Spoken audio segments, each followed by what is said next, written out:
un exercice de thermodynamique statistique sur l'effet paramagnétique et la température négative. Donc on considère un système isolé de n particules indépendantes et discernables, dans lesquelles la particule I peut être dans deux états de moments magnétiques différents. Μ peut valoir plus ou moins μ. Ces particules sont plongées dans un champ magnétique. Quand elles ont un moment magnétique plus μ, le moment magnétique étant aligné avec le champ magnétique, elles ont une énergie moins epsilon. Quand elles ont un moment moins μ, elles ont une énergie plus epsilon. On note n plus le nombre de particules avec plus μ, comme moment magnétique, et n moins les autres. Donc le nombre de particules de moment magnétique moins μ. Petit a, représenter schématiquement les configurations microscopiques typiques de l'état fondamental et de celui d'énergie maximale et donner leur énergie et entropie. Petit b, en partant de l'état fondamental, comment peut-on augmenter l'énergie? Comment cela affecte l'entropie? Quel type de configuration microscopique est la plus désordonnée et à quelle énergie correspond-elle? Que se passe-t-il pour l'entropie lorsqu'on augmente encore l'énergie à partir de ce type de configuration? C. On va maintenant faire le calcul exact, déterminer l'entropie du système en fonction de E ou N+, pour faire simple. D. En utilisant la formule de Stirling, trouver la relation entre la température microcanonique totale, T, et l'énergie totale E du système. Peut-elle être négative? Pourquoi? E. On se concentre désormais sur le régime de température positive, inverser la relation pour trouver l'énergie en fonction de la température, E de T donc, et en déduire la capacité calorifique, définie comme C étant la dérivée partielle de l'énergie par rapport à la température. Discuter son comportement et en particulier les cas limites de basse et faible température. F. Montrer que la magnétisation totale du système grand M peut s'écrire comme étant la somme sur tous les μi et reliée à l'énergie. Discuter son comportement. Et enfin G, dernière question. Calculer la probabilité qu'un atome soit dans l'état plus μ quand le système a une énergie totale grand E. De même pour moins μ, écrire ces probabilités en fonction de la température. Donc la correction.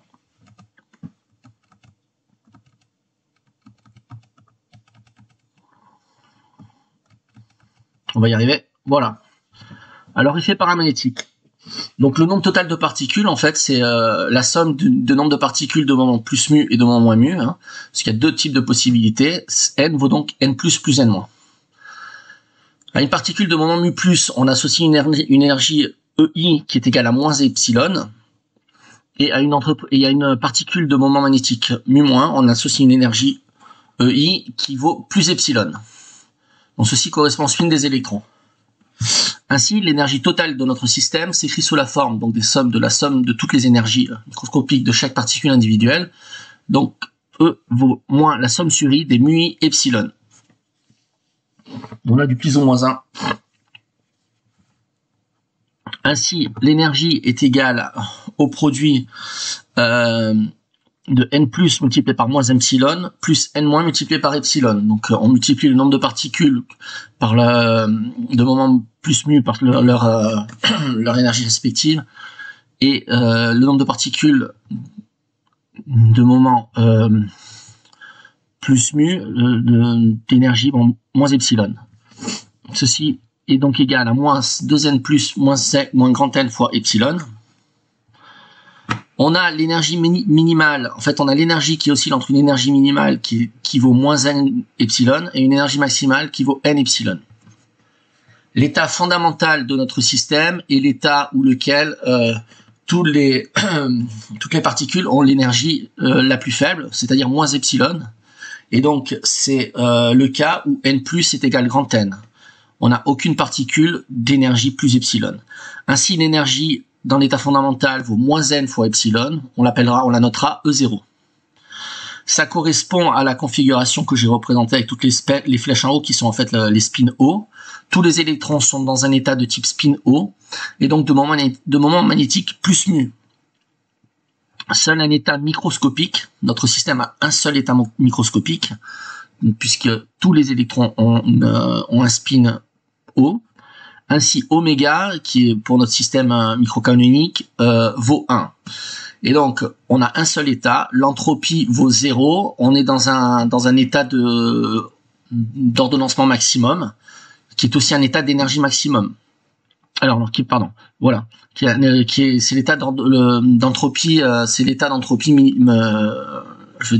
minimum. On connaît notre système parfaitement. Alors maintenant, pour l'état d'énergie maximum, l'état d'énergie maximum correspond en fait à une valeur positive de l'énergie. Lorsque l'ensemble des électrons ont un moment magnétique plus mu, ça correspond en fait à tous les atomes sont sous l'état en fait n-, et donc n plus est égal à 0. Ainsi l'énergie s'écrit plus grand N epsilon qui est égal à E max. Donc cette énergie maximum correspond à un état dans lequel tous les électrons, je l'ai représenté ici par des flèches en bas qui sont des spins, qui représentent le spin de l'ensemble de nos électrons. Tous les électrons sont de type spin bas, donc de moment magnétique moins mu. On est là encore dans une configuration microcanonique où qui vaut 1, puisqu'il y a un seul état possible pour notre système, et l'entropie également vaut 0. On est dans un état d'entropie de désordre minimal, on va dire. Alors, question B. Donc, en partant de l'état fondamental, on peut augmenter l'énergie par basculement des spins. Ainsi, si on part, je vais noter ici, d'un état dans lequel tous les électrons ont un spin de type moins mu, il suffit simplement de basculer en fait ces grands N électrons et vers un spin bas. Et donc l'ombre d'électrons N+ est diminuée de 1. C'est pour ça que j'ai écrit que N+ est égal à grand N moins 1. On calcule à ce moment-là l'énergie avec la formule précédente. On reprend là simplement N+, qui était précédemment égal à grand N par N+, qui vaut maintenant N moins 1. Et on a donc que l'énergie est égale à moins 2 fois N moins 1 moins N fois epsilon. C'est donc égal à E0 plus 2 epsilon après simplification. L'entropie doit ainsi augmenter. Alors, on va remarquer qu'en fait, ce micro-état correspond à toutes les configurations possibles dans lesquelles un et un seul de nos électrons parmi les grands N électrons présents dans notre système a un spin de type bas. Ainsi, ça peut correspondre à cette première configuration que j'ai représentée ici. J'encadre à chaque fois dans chaque configuration, à travers un rectangle bleu, l'électron de spin bas. Dans le premier cas, en fait, c'est le premier électron, parce qu'on les a... Bon, ces électrons sont discernables, mais c'est dans le premier cas, en fait, c'est le premier électron qui passe d'un spin haut à un spin bas. Dans notre deuxième configuration, en fait, c'est le deuxième électron qui passe d'un spin haut vers un spin bas. Dans notre troisième configuration, c'est le troisième, etc., jusqu'à n. On a donc n possibilités. Autrement dit, n micro-états identiques pour le même niveau d'énergie. On parle de dégénérescence de l'énergie, puisque un même niveau d'énergie peut être considéré par différents micro-états. Exactement, en l'occurrence, n. Puisqu'on a n électrons et n possibilités de changer en fait de niveau de spin. Autrement dit, grand oméga est égal à grand N, donc dans cette configuration-là, c'est le nombre de micro-états de notre système, et on applique la formule de Boltzmann. S est égal à KB logarithme népérien de N pour l'entropie. Donc plus on bascule les spins hauts, plus oméga augmente, ceci jusqu'à ce que le nombre de spins hauts et de spins bas soient égaux. Ainsi, on calcule l'énergie. L'énergie vaut moins 2 fois. À ce moment-là, lorsque le nombre de spins hauts est égal au nombre de spins bas, N+ est égal à N- est égal à N sur 2, donc 2 fois N sur 2 moins N fois epsilon, c'est donc égal à 0. Donc au-delà, l'énergie va augmenter encore, mais l'entropie décroît. Donc l'état avec lequel l'entropie est maximale correspond à une énergie nulle, et la situation est symétrique. On a N+ qui est égal à N- qui équivaut à 1,5. Ainsi, le nombre de micro-états de notre système correspond au nombre de combinaisons de N+ atomes, de N+ électrons parmi grand N, donc voire cours de combinatoire avec les arrangements et les permutations, c'est un cours de terminal S.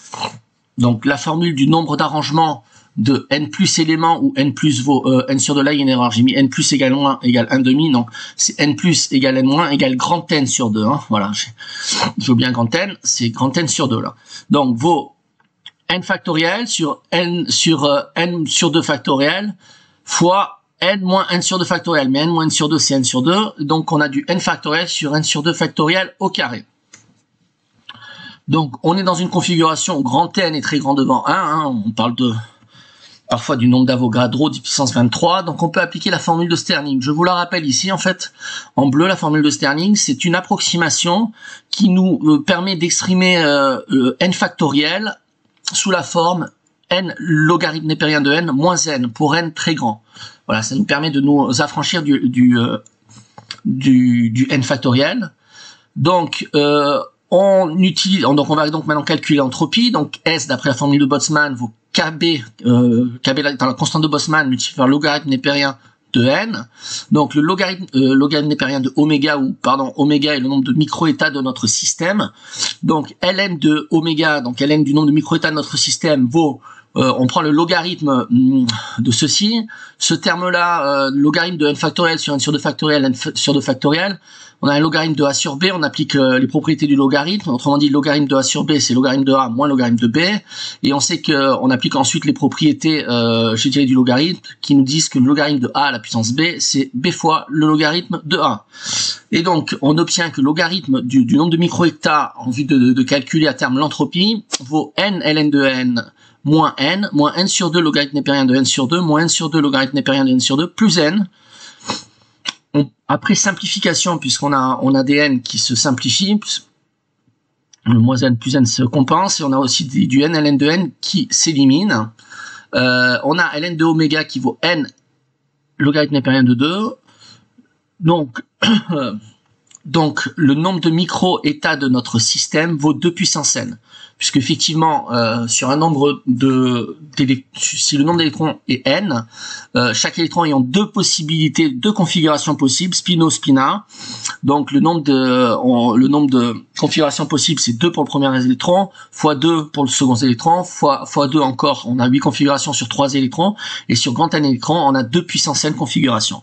Ainsi, l'entropie de notre système, donc noté grand S, est égal au produit entre la constante de Boltzmann KB et le logarithme que l'on vient de calculer de oméga, qui est le nombre de microétats.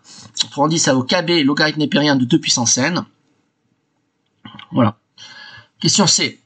On choisit n plus particules parmi grand N avec spin O. On en déduit donc que oméga de n plus vaut n factoriel sur n plus factoriel fois n moins factoriel. T'as entendu que n moins c'est n moins n plus. Effectivement, le nombre total de particules est égal à la somme du nombre de particules de spin O, autrement dit n plus, et de spin bas, autrement dit n-.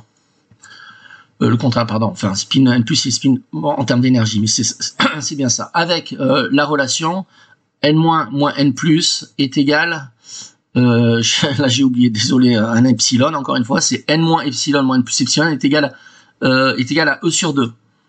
Donc l'énergie divisée par 2. Bon, de ce système de deux équations à deux inconnues, on en déduit que 2n- est égal à n plus le niveau d'énergie divisé par epsilon, et que 2n plus est égal à n- moins le niveau d'énergie divisé par epsilon. On a donc la possibilité d'exprimer n- et n+ uniquement en fonction des données principales de notre problème, c'est-à-dire le nombre de particules, l'énergie totale de notre système, et epsilon, qui nous permet de calculer l'énergie intrinsèque d'un électron, en termes de spin. À ce moment-là, notre formule de Boltzmann qui nous permet de calculer l'entropie de notre système devient KB logarithme népérien de n factoriel sur n plus grand E epsilon sur 2 factoriel fois n moins grand E sur epsilon sur 2 factoriel. Alors, question grand D. Je voulais juste voir quelque chose.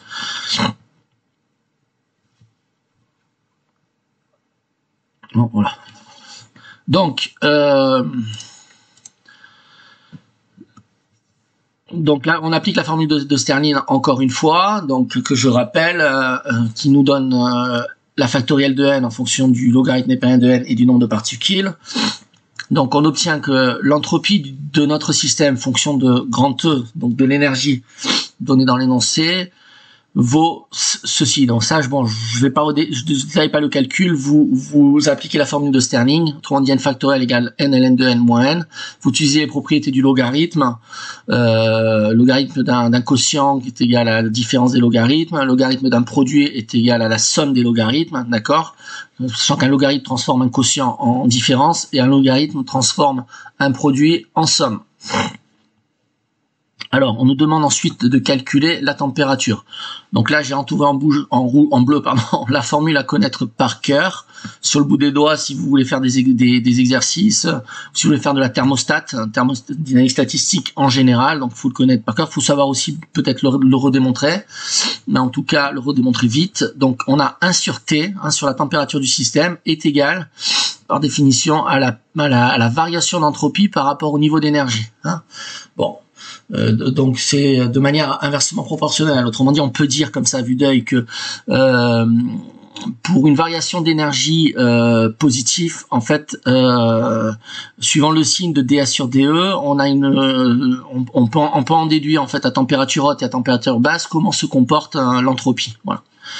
Donc on applique cette formule et on a donc 1 sur T qui est égal à dA sur dE qui vaut KB fois toute cette expression. On obtient que c'est égal à KB sur 2 epsilon, après simplification, logarithme népérien de n moins grand E, l'énergie du système divisé par epsilon, le tout divisé par grand L, le nombre de particules, plus l'énergie du système divisé par epsilon. D'où grand T qui vaut 2 epsilon, puisqu'on inverse, ça c'est 1 sur T, donc on inverse ce quotient, 2 sur epsilon divisé par la constante de Boltzmann, multiplié par l'inverse, il y a un exposant moins 1 ici, donc du logarithme népérien de grand N epsilon moins grand E, sur grand N epsilon plus grand E. Bon, voilà, on a un peu simplifié le terme, on a multiplié par epsilon en haut et en bas du dénominateur pour pouvoir avoir quelque chose de plus digeste d'un point de vue de la lecture. Donc, de par les propriétés même du logarithme, si le quotient n fois epsilon moins e sur grand N fois epsilon plus e est strictement inférieur à 1, on a une température qui va être négative, puisque le logarithme népérien entre 0 et 1 est négative. J'ai ici donc représenté les courbes pour l'énergie de notre système en fonction du paramètre en fait qu'on aurait pu appeler x, qui est le rapport entre l'énergie totale de notre système initial et n fois epsilon.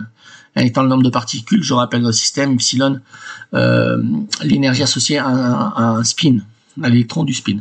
Donc cette entropie, elle est maximum pour un état, pour une valeur ici de 0, c'est-à-dire lorsque l'énergie est égale à n epsilon, c'est ce que l'on avait vu au début à la première question, donc elle est maximale, et elle est minimum lorsque l'énergie est égale à n epsilon.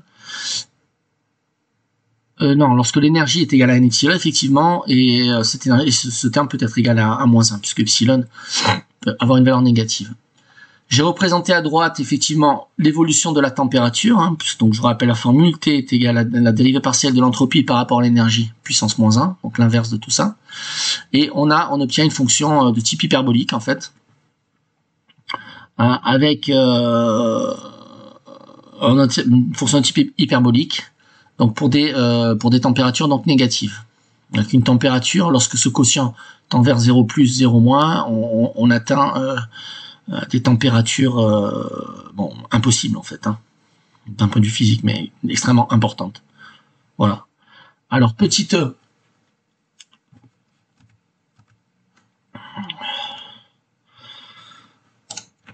Donc le logarithme de 1 moins grand E sur n epsilon sur 1 plus grand E sur n epsilon vaut 2 fois epsilon sur kbt. Après, bon, c'est calculatoire, il s'agit simplement de mettre ces termes-là sous une forme digeste, de manière à pouvoir faire une étude aux limites en termes de haute et basse température, tout simplement. Donc on va s'apercevoir qu'il y a des fonctions de type hyperbolique qui apparaissent, puisque le logarithme d'une expression qui est égale à quelque chose, on passe en exponentielle, puisque l'exponentielle du logarithme de n'importe quoi, c'est toujours égal à ce n'importe quoi, entre guillemets, l'exponentielle du logarithme de x, c'est toujours égal à x. Donc on a du 1 moins grand E sur n epsilon sur 1 plus grand E sur n epsilon qui vaut exponentielle de 2 epsilon sur kbt. On en déduit donc 1 moins grand E sur n epsilon est égal à l'exponentielle de kbt, on passe le terme au dénominateur à droite, fois 1 plus grand E sur n epsilon. Le but c'est d'obtenir tout c'est d'obtenir le paramètre en fait E sur n epsilon en fonction donc des températures. Hein. Donc grand N sur n epsilon qui vaut 1 moins exponentielle 2 epsilon sur kBt sur 1 plus 2 exponentielle 2 epsilon pardon sur kBt. On va faire apparaître au numérateur un sinus hyperbolique, au dénominateur un cosinus hyperbolique, et donc en factorisant par exponentielle E kBt, donc sur exponentielle E kBt au dénominateur, qui vont simplifier. Et donc on va avoir donc de l'exponentielle de epsilon sur kBt moins exponentielle moins epsilon sur kBt divisé par exponentielle de epsilon sur kBt plus exponentielle moins epsilon sur kBt. On reconnaît au numérateur un sinus hyperbolique et au dénominateur un cosinus hyperbolique, d'accord, puisque le cosinus hyperbolique de alpha, c'est exponentielle alpha plus exponentielle moins alpha sur 2, et le sinus hyperbolique de alpha, c'est exponentielle alpha moins exponentielle moins alpha sur 2, ok. Donc en fait, il faut pouvoir reconnaître à vue d'œil des cosinus hyperboliques et sinus hyperboliques. Donc tout ceci est égal à moins la tangente hyperbolique de epsilon sur kBt. On va poser bêta qui est égal à 1 sur kBt. Autrement dit, bêta est égal à 1 que je divise par le produit entre la constante de Boltzmann et la température de mon système thermodynamique. Et j'ai ici représenté la courbe en bleu qui nous permet de tracer en fonction du paramètre bêta epsilon, bêta variant en l'inverse de la température à un facteur kBt. Autrement dit, pour un bêta epsilon qui tend vers plus l'infini, autrement dit des températures qui tendent vers 0 plus, on va tendre vers 1, vers moins 1. Donc autrement dit, l'énergie de notre système va tendre vers moins n epsilon, qui est donc égal à l'énergie minimale de notre système. Donc c'est l'état fondamental de notre système qu'on retrouve graphiquement et analytiquement, je dirais. Et pour des valeurs de bêta epsilon qui tendent vers moins l'infini, donc autrement dit une température qui tend vers 0 moins, on a un niveau d'énergie totale de notre système qui tend vers 1, qui tend vers n fois epsilon, donc le niveau fondamental d'état maximum où les électrons sont tous de type de spin bas. On en déduit ensuite, puisqu'on nous demande la capacité calorifique de notre système, donc là j'aurais pu l'entourer en bleu, dire c'est aussi à connaître par cœur, parce que généralement on la donne pas dans les énoncés de thermodynamique statistique, dans des examens ou autres notamment. Donc la capacité calorifique, c'est la dérivée partielle de l'énergie par rapport à la température. Donc là, on utilise en fait un jeu de différentiel, comme en fait nous on a exprimé l'énergie non pas en fonction du paramètre T, mais en fonction du paramètre bêta qui, je le rappelle, vaut 1 divisé par kBt. On utilise le jeu des différentiels, c'est égal à la dérivée partielle de bêta sur la dérivée partielle de la température. Et ça c'est moins 1 sur kBt carré, puisque bêta est égal à 1 sur kBt, hein, et si on dérive 1 sur x, on obtient du moins 1 sur x carré. Donc quand on dérive 1 sur la température étant la variable, on a du moins 1 sur T2, multiplié par la dérivée partielle de l'énergie en fonction de bêta, cette fois-ci par rapport à bêta. Donc la capacité calorifique de notre système vaut moins 1 sur kBt carré, multiplié par moins n epsilon, ça c'est la dérivée partielle de bêta, ça c'est la dérivée partielle lorsqu'on dérive l'énergie en fait, puisqu'on a l'énergie qui est exprimée ici, lorsqu'on dérive la tangente hyperbolique par rapport à bêta, dans un premier temps on va sortir du epsilon. N'oublions pas qu'on E est égal à E sur n epsilon, qui est égal à moins tangente hyperbolique de bêta epsilon. Donc l'énergie est égale à moins n epsilon multiplié par la tangente hyperbolique de bêta epsilon. Donc lorsqu'on dérive par rapport à bêta, il y a du epsilon qui sort. On a le n qui était au dénominateur ici, que l'on retrouve ici. C'est pour ça que j'ai entre parenthèses du moins n epsilon. Donc le tout dérivé par la tangente hyperbolique, on l'a sorti de la dérivation, de la tangente hyperbolique de bêta epsilon par rapport à bêta. La